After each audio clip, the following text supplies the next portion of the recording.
Hello বন্ধুরা, কেমন আছো সবাই? আশা করি ভালোই আছো। দেখো, পাকা আম দিয়ে আমসত্ত্ব বানিয়ে নিলাম। যখন আম থাকবে না তখন খাওয়া যাবে। টেস্টি টেস্টি আমসত্ত্ব। দেখতে পেরেছো কি সুন্দর হয়েছে আমসত্ত্বগুলো? খেতে কিন্তু দারুণ টেস্টি। তোমরা কে কে ভালোবাসো জানি না, আমার তো দারুণ লাগে। আমাদের বাড়ির সবারই ভালো লাগে। পাকা আম দিয়ে আমসত্ত্ব বানিয়ে রেখেছি, অনেক দিন রাখা যাবে ঘরে। আম ফলসিও বানিয়ে নিলাম। দেখেছো, কিছু আম ফলসিও বানিয়ে নিলাম। শুকিয়ে গেছে, দেখেছো কি সুন্দর রুটির মতো হয়ে গেছে, পাতলা রুটির মতো কি সুন্দর হয়ে গেছে আম সত্ত্ব। খেতে তো দারুণ লাগে।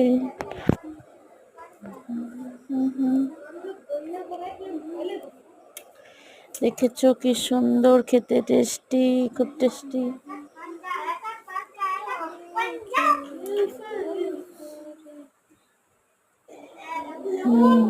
হ্যাঁ, কি সুন্দর হয়েছে আমাদের আমসত্ত্ব।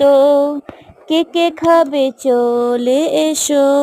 দেখো, আমি টক পালং পাতা দিয়ে বড়া বানাবো। কি সুন্দর, খেতে খুব টেস্টি হয়।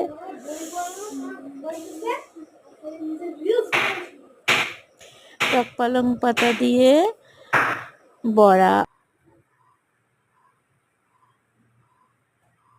তো দারুণ লাগে, খেতে দারুণ লাগে। যে দেখেছো, বেসন, চাল বাটা, আরও অনেক কিছু দিয়েছি, দিয়ে বড়া বানাচ্ছি।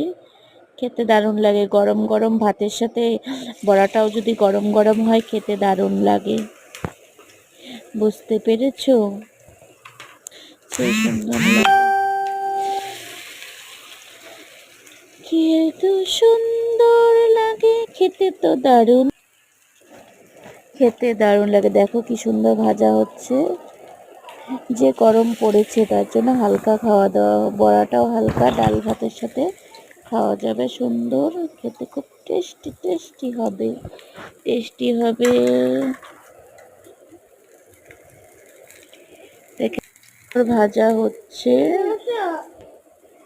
কি সুন্দর ভাজা হচ্ছে বড়া। সেই সুন্দর ভাজা হচ্ছে, দেখেছো? আমি গোটা গোটা পাতাই